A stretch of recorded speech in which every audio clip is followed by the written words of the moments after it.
Supreme కోర్టులో special leave పిటిషన్ని రాష్ట్ర ప్రభుత్వం ఫైల్ చేయడం జరిగింది. మీరు అందరూ కూడా చూసుంటారు. సో మేము వేసినటువంటి స్పెషల్ లీవ్ పిటిషన్ అనేటువంటిది ఈ ప్రభుత్వం విధానాన్ని మరింత బలం చేకూర్చేటువంటి విధంగా,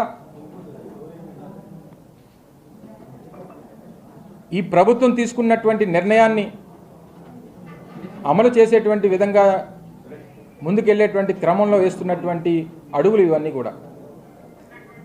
ఈ క్రమంలో ఈ స్పెషల్ లీవ్ పిటిషన్ ద్వారా హైకోర్టు డివిజన్ బెంచ్ ఇచ్చినటువంటి ఫుల్ బెంచ్ ఇచ్చినటువంటి తీర్పుని సవాల్ చేస్తూ సుప్రీంకోర్టుని ఆశ్రయించి ఈ ప్రభుత్వం తాలూకా విధానం తాలూకా అంశాలన్నింటినీ కూడా అందులో క్రోడీకరించి ఏ కారణం చేత వారిని ఆశ్రయించాల్సినటువంటి అవసరం వచ్చిందో, ఈ రాష్ట్రానికి సంబంధించినటువంటి భవిష్యత్తు గురించి కొన్ని ప్రధానమైనటువంటి రాజ్యాంగపరంగా వచ్చినటువంటి హక్కుల్ని వాటినన్నింటినీ కూడా గుర్తు చేస్తూ ఈరోజు ఆ స్పెషల్ లీవ్ పిటిషన్ అనేటువంటిది వేయడం జరిగింది. గడిచినటువంటి కాలంలో మీరందరూ కూడా చూశారు, ఆ హైకోర్టు ఇచ్చినటువంటి తీర్పు మీద శాసనసభ సాక్షిగా ఒక చర్చ జరిపాం. గౌరవ ముఖ్యమంత్రి గారు మాట్లాడారు, మా సీనియర్ మంత్రి మాట్లాడారు. అసలు ఈ రాష్ట్రానికి, ఈ రాష్ట్ర శాసనసభకి, ఈ రాష్ట్రానికి సంబంధించినటువంటి ఆ రాజధానిని ఎంపిక చేసేటువంటి హక్కు లేదనేటువంటి విషయాన్ని వారు చెప్పడం జరిగింది. సో దీనికి సంబంధించి అనేక అంశాలన్నింటినీ కూడా పరిగణలో తీసుకొని ఈరోజు ఆర్టికల్ 3, 4 ప్రకారం, కాన్స్టిట్యూషన్లో ఉన్నటువంటి ఆర్టికల్ 3, 4 ప్రకారం ఈరోజు రాష్ట్ర విభజన అనేటువంటిది చేయడం, రాష్ట్ర విభజన అనేటువంటిది జరిగిన తర్వాత ఆ రాష్ట్రానికి సంబంధించినటువంటి ఆ రాజధాని ఎంపిక అనేటువంటిది పూర్తిగా ఆ రాష్ట్ర ప్రభుత్వం తాలూకా ప్రిరాగేటివ్ అనేటువంటిది కాన్స్టిట్యూషన్ చెప్తున్నటువంటి అంశాలు. సో ఇటువంటి క్రమంలో ఈ రకమైనటువంటి తీర్పు అనేటువంటిది పూర్తిగా ఈ ఫెడరల్ స్ఫూర్తికి ఈరోజు భంగం కలిగించేటువంటి అంశం అనేటువంటిది కూడా అందులో ఎస్ఎల్పిలో స్పెషల్ లీవ్ పిటిషన్లో మెన్షన్ చేయడం జరిగింది. సిఆర్డిఏ యాక్ట్ మీ అందరికీ తెలుసు. ఏదైతే ఈ క్యాపిటల్ రీజియనల్ డెవలప్మెంట్ అథారిటీ అనేటువంటి యాక్ట్ ఏదైతే ఉందో, ఇది 2014వ సంవత్సరంలో ఆ రోజు ఉన్నటువంటి రాష్ట్ర ప్రభుత్వం చేసినటువంటి చట్టం. అదేదో కేంద్ర ప్రభుత్వమో లేకపోతే ఇంకో వ్యవస్థ చేసినటువంటిది కాదు. సిఆర్డిఏ చట్టం 2014లో చేసినటువంటిది ఆర్టికల్ 258 ప్రకారం. ఆ రోజు రాష్ట్ర ప్రభుత్వం చేసినటువంటి చట్టం అది. రాష్ట్ర ప్రభుత్వం చేసినటువంటి చట్టాన్ని రాష్ట్ర ప్రభుత్వానికి మార్చేటువంటి హక్కు లేదు అని చెప్పడం ఇది సరైనటువంటిది కాదు. దాంతోపాటు కేంద్ర ప్రభుత్వం పార్లమెంట్ సాక్షిగా ఆ రోజు 2020 సంవత్సరంలో ఫిబ్రవరిలో తెలుగుదేశం పార్టీకి చెందినటువంటి ఒక పార్లమెంట్ సభ్యుడు వేసినటువంటి ప్రశ్నకు గాను ఆయా రాష్ట్రాలకు సంబంధించినటువంటి రాజధానిలో ఎంపిక అనేటువంటిది పూర్తిగా రాష్ట్ర ప్రభుత్వానికి సంబంధించినటువంటి అంశమే తప్ప కేంద్ర ప్రభుత్వానికి ఏ రకమైనటువంటి సంబంధం లేదు అని చెప్పి ఇచ్చినటువంటి సమాధానాన్ని కూడా మీరందరూ కూడా చూసాం, రాష్ట్ర ప్రజలందరూ కూడా చూశారు. వారు వేసినటువంటి ప్రశ్నకు గాను ఇచ్చినటువంటి పార్లమెంట్లో ఇచ్చినటువంటి సమాధానం అది. సో ఈ క్రమంలో ఆర్టికల్ 258 ఏం చెప్తుంది? కేంద్రం నుంచి ఇచ్చేటువంటి డెలిగేషన్ ఆఫ్ పవర్స్ ఏవైతే ఉన్నాయో ఆ ఇచ్చేటువంటి డెలిగేషన్ ఆఫ్ పవర్స్ అనేటువంటిది ఎగ్జిక్యూటివ్కి అడ్మినిస్ట్రేటివ్కి మాత్రమే డెలిగేట్ చేసేటువంటి అవకాశం ఉంది తప్ప శాసనసభని డెలిగేట్ చేసేటువంటి హక్కు అనేటువంటిది కేంద్ర ప్రభుత్వానికి లేదు అనేటువంటిది క్లియర్గా రాజ్యాంగంలో పొందుపరిచినటువంటి అంశాలు ఇవన్నీ. వీటన్నిటిని కూడా గుర్తు చేస్తూ తద్వారా ఈ రాష్ట్రానికి జరుగుతున్నటువంటి అన్యాయాన్ని గుర్తు చేస్తూ ఈ ఎస్ఎల్పిలో వేసినటువంటి అంశాలు ఇవన్నీ కూడా మీకు చెప్తున్నటువంటి అంశాలన్నీ కూడా మీ ద్వారా ప్రజలకు తెలియాలని, మీ ద్వారా ఈ రాష్ట్రానికి వికేంద్రీకరణ ద్వారా జరగాల్సినటువంటి న్యాయం కోసం ఈ రాష్ట్ర ప్రభుత్వం పడుతున్నటువంటి తపన గురించి చెప్పాల్సినటువంటి సందర్భం కాబట్టి ఈ స్పెషల్ లీవ్ పిటిషన్లో వేసినటువంటి అంశాలన్నింటినీ కూడా చెప్పేటువంటి ప్రయత్నం మీ ద్వారా ప్రజలకు చెప్పేటువంటి కార్యక్రమం చేస్తూ ఉన్నాం. ఇందులో ఏమని వారు ఇచ్చినటువంటి తీర్పులో కూడా ఏమని చెప్పారు, హైకోర్టు ఇచ్చినటువంటి తీర్పులో సెక్షన్ 6 ఆఫ్ రీఆర్గనైజేషన్ యాక్ట్ ప్రకారం, సెక్షన్ 6 ఆఫ్ రీఆర్గనైజేషన్ యాక్ట్ ప్రకారం ఆ రోజు రాష్ట్ర విభజన జరిగినప్పుడు జరిగినటువంటి రాష్ట్ర విభజన తర్వాత కేంద్ర ప్రభుత్వం సూచించినటువంటి అంశాల ప్రకారం, ఇచ్చినటువంటి ఆ సెక్షన్లో ఉన్నటువంటి అంశాల ప్రకారం ఏదైతే ఒక కమిటీని కాన్స్టిట్యూట్ చేసి ఆ కమిటీ ఇచ్చినటువంటి ఆ రిపోర్ట్ని బేస్ చేసుకొని ఆ రాజధాని అనేటువంటి దాన్ని నిర్ణయించుకోండి అని చెప్పి ఇచ్చినటువంటి అంశం ప్రకారం చేశారన్నటువంటిది ఆ రోజు ఇచ్చినటువంటి జడ్జిమెంట్. ఆ రోజు 2014లో రాష్ట్ర విభజన జరిగిన తర్వాత రాజధానికి అంశానికి సంబంధించినటువంటి అంశం మీద వేసినటువంటి కమిటీ శివరామకృష్ణ కమిటీ. శివరామకృష్ణ ఇచ్చినటువంటి కమిటీ రిపోర్ట్ ఇవ్వకముందే, ఆ రిపోర్ట్ ఇవ్వకముందే అమరావతిలో రాజధాని పెడుతున్నట్టు ఆ రోజు ప్రభుత్వం నిర్ణయం తీసుకుంది. మరి ఎక్కడ ఇది వర్తిస్తుంది అసలు? ఈ తాలూకా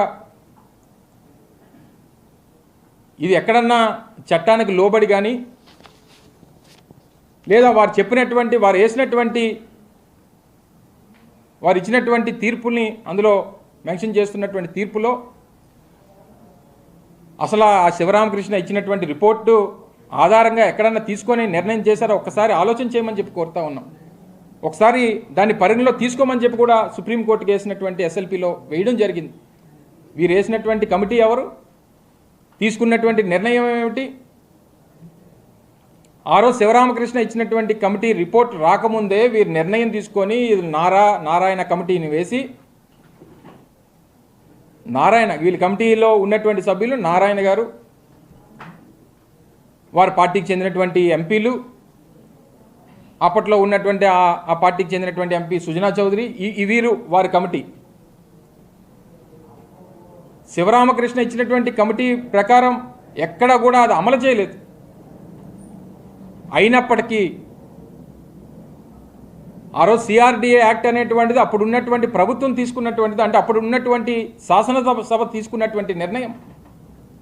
మరి అప్పుడు తీసుకున్నటువంటి నిర్ణయం ఆ రోజు శాసనసభకు ఉన్నప్పుడు ఇప్పుడు ఈ శాసనసభకు ఎందుకు ఉండదు అనేటువంటిది ఈ ప్రభుత్వం తాలూకా విధానంగా ఈరోజు సుప్రీంకోర్టులో వేసినటువంటి ఎస్ఎల్పిలో చెప్పడం జరిగింది. మిగిలినటువంటి అంశాలకు వస్తే ల్యాండ్ పూలింగ్ స్కీమ్ కింద తీసుకున్నటువంటి వీటన్నిటిని కూడా అమలు చేయట్లేదని, ల్యాండ్ పూలింగ్ స్కీమ్ కింద సేకరించినటువంటి భూమిని దానికి సంబంధించినటువంటి డెవలప్మెంట్స్ కానీ దానికి సంబంధించినటువంటి రీకాన్స్టిట్యూషన్ ప్లాట్స్ కానీ వీటన్నిటిని ఇవ్వట్లేదు అనేటువంటి దాని మీద కూడా వారు చెప్పడం జరిగింది.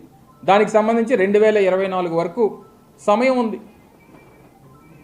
2024 సంవత్సరం వరకు అంటే ఇంక మరో 2 సంవత్సరాల పాటు సమయం ఉంది. దాని మీద కూడా ఈరోజు రాష్ట్ర ప్రభుత్వానికి సంబంధించి రాష్ట్ర ప్రభుత్వం మీద ఒత్తిడి తీసుకొచ్చేటువంటి విధంగా 6 నెలల్లో చేయండి అని చెప్పి సాధ్యం కానటువంటి దాన్ని తీసుకొని వచ్చారు. ఇది మాకు యాజ్ పర్ చట్టానికి లోబడి మాకు ఇంకో 2024 వరకు మాకు సమయం ఉన్నప్పటికీ ఈ అంశాన్ని కూడా అందులో జడ్జిమెంట్లో పొందుపరిచారనేటువంటి దాన్ని కూడా అప్పీల్ చేస్తూ ఎస్ఎల్పిలో దాన్ని కూడా పెట్టడం జరిగింది. అన్నిటికంటే ప్రధానమైనటువంటి అంశం అసలు వారు జడ్జిమెంట్ ఇచ్చేటువంటి సమయానికి రాష్ట్ర ప్రభుత్వం ఏదైతే 3 రాజధానులకు సంబంధించినటువంటి బిల్లు ఏదైతే ఉందో ఆ జడ్జిమెంట్ ఇచ్చేటువంటి సమయానికి ఆ బిల్ని రిపీల్ చేశాం. మేము రిపీల్ చేసిన తర్వాత వచ్చినటువంటి జడ్జిమెంట్ అది. మేము పెట్టినటువంటి 3 రాజధానుల బిల్ని మేము వెనక్కి తీసుకుంటున్నాం. మరింత సమగ్రమైనటువంటి దాంతో ముందుకు వస్తాం. మరింత సమగ్రంగా రాష్ట్రంలో ఉన్నటువంటి అన్ని ప్రాంతాలకి ఏదైతే మంచి చేయాలన్నటువంటి మా ఆలోచన ఏదైతే ఉందో ఆ ఉన్నటువంటి ఆలోచన విధానానికి అన్ని ప్రాంతాలకి మేలు జరిగేటువంటి విధంగా, అందరికీ న్యాయం జరిగేటువంటి విధంగా, అందరికీ మంచి జరిగేటువంటి విధంగా మరింత సమగ్రంగా బిల్లుని తీసుకొస్తాం అనేటువంటి మాటని చెప్తూ మేము రిపీల్ చేసాం బిల్లుని. మరి అసలు బిల్లునే రిపీల్ చేసిన తర్వాత అసలు ఈ తాలూకా జడ్జిమెంట్కి ఎక్కడ ఆస్కారం ఉంటుందనేటువంటిది ఎస్ఎల్పిలో మెన్షన్ చేసేటువంటి కార్యక్రమాన్ని చేశాం.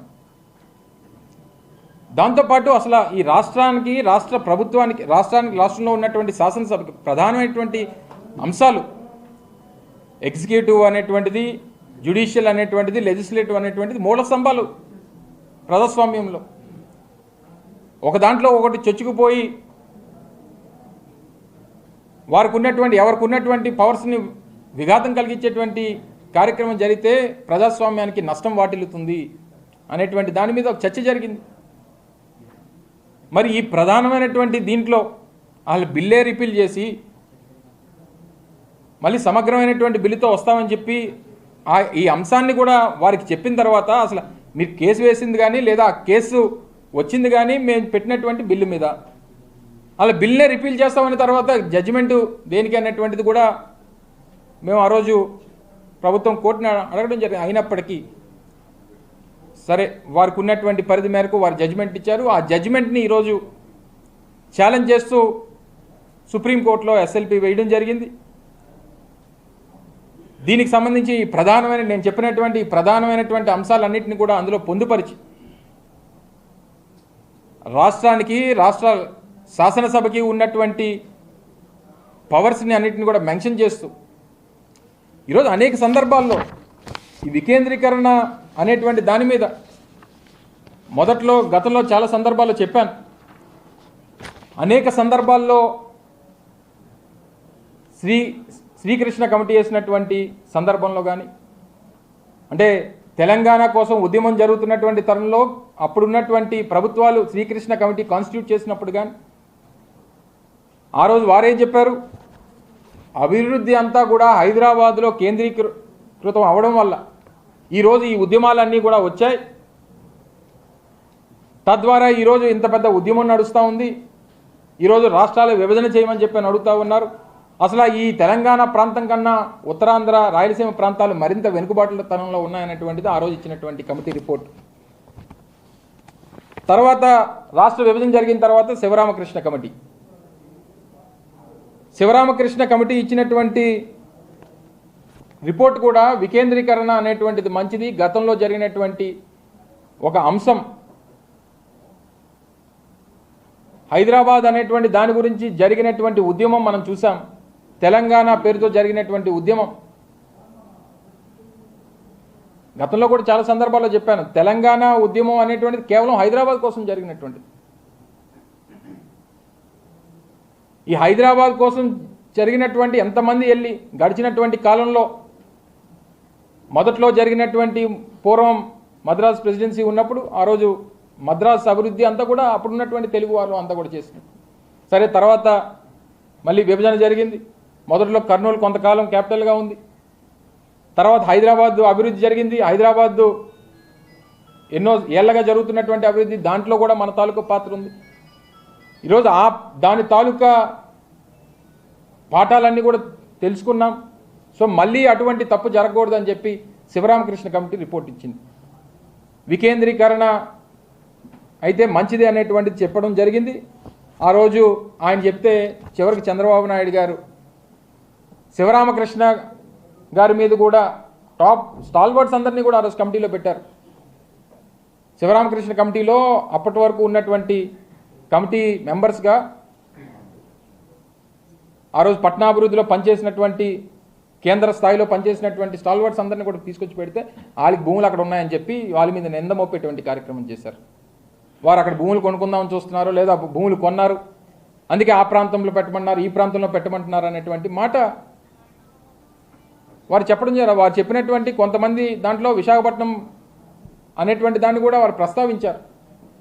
సో వీటితో పాటు మేము ప్రభుత్వంలోకి వచ్చిన తర్వాత బోస్టన్ కన్సల్టెంట్ గ్రూప్ ప్రపంచంలో అత్యధిక మేజర్ కన్సల్టేషన్స్ చేసేటువంటి బోస్టన్ కన్సల్టెంట్ గ్రూప్ వారు కూడా అదే చెప్పారు. తర్వాత రాష్ట్రానికి చెందినటువంటి రిటైర్డ్ ఐఏఎస్ జిఎన్ రావు గారు ఇచ్చినటువంటి కమిటీ వికేంద్రీకరణ కోసం చెప్తే ఏమన్నాడు, ఆ జిఎన్ రావా నాకెందుకు పనిచేసేది, ఏ చదువు చెప్పినట్టు, చంద్రబాబు నాయుడు చదువు చెప్పినట్టు ఆయనకి ఎంత చులకనగా మాట్లాడాడు. ఈరోజు మా కింద పనిచేసేటువంటి అధికారులందరూ కూడా ఈరోజు రాష్ట్ర ప్రభుత్వంలో అనేక మంది, వందలాది మంది ఐఏఎస్ అధికారులు ఉంటారు. ముఖ్యమంత్రి గారి కింద అందరూ పనిచేస్తారు. ఇప్పుడు నేను ఒక శాఖను చూస్తున్నాను, నా కింద 8-9 మంది ఐఏఎస్ అధికారులు ఉన్నారు, నా కింద పనిచేశారని చెప్తాను. సో వ్యవస్థ వారికి ఉన్నటువంటి విజ్ఞత, వారికి ఉన్నటువంటి దాని మీద సబ్జెక్ట్ మీద ఉండేటువంటి పట్టు ఇవన్నీ పక్కన పెట్టేసి నా కింద పనిచేశాడని అంటాడు. అప్పుడు ఉన్నటువంటి ఒక దళిత ఐఏఎస్ అధికారి విజయ్ కుమార్ గారు బోస్టన్ కన్సల్టెంట్ గ్రూప్ గురించి ఇచ్చినటువంటి రిపోర్ట్ గురించి చెప్పేటువంటి కార్యక్రమం చేస్తే ఆయన్ని కూడా చాలా చులకనగా వాడేవాడు చదవడానికని ఇవే పదాలు, వాడేవాడు చదవడానికి అని చెప్పి అప్పుడు ఉన్నటువంటి సిడిఎంఏగా ఆ రోజు ఉన్నటువంటి అధికారి విజయ్ కుమార్ గారు బోస్టన్ కన్సల్టెంట్ గ్రూప్ ఇచ్చినటువంటి నివేదిక చదువుతూ ఉంటే వాడేవాడు చదవడానికి అని అంటాడు. వీరిచ్చినటువంటి నారాయణ కమిటీ మాత్రమే పరిగణలో తీసుకోవాలి. వీరు పెట్టుబడులు పెట్టినటువంటి వ్యక్తులు ఇచ్చినటువంటి కమిటీనే ఆధారంగా తీసుకోవాలి. ఈ వ్యక్తులకు ఉన్నటువంటి భూములకి సంబంధించినటువంటి మనుషులు, ఈయన పెట్టుబడిదారులు, ఈయన కలిసి వచ్చినటువంటి వ్యక్తులు, వీరిచ్చినటువంటి రిపోర్ట్స్ వీరే నిర్ణయిస్తారు, గీతలు గీస్తారు, భూములు కొనుక్కుంటారు, వారు చెప్పినటువంటి ప్రాంతంలోనే రాజధాని రావాలంటారు. వీరు ఒక ఎక్స్పర్ట్ కమిటీ. ఇదంతా ఇన్వెస్ట్మెంట్ కమిటీ. ఈ చంద్రబాబు నాయుడు గారు అమలు చేసినటువంటి ఈ అమరావతి అనేటువంటి ఒక అతిపెద్ద స్కామ్ ఏదైతే ఉందో దాంట్లో వీళ్ళంతా కూడా ఒక ఇన్వెస్ట్మెంట్ కమిటీ, ఎక్స్పర్ట్ కమిటీ కాదు. వీరందరూ కలిసి నిర్ణయిస్తారు. ఆ నిర్ణయం మేరకు ఆయన నిర్ణయం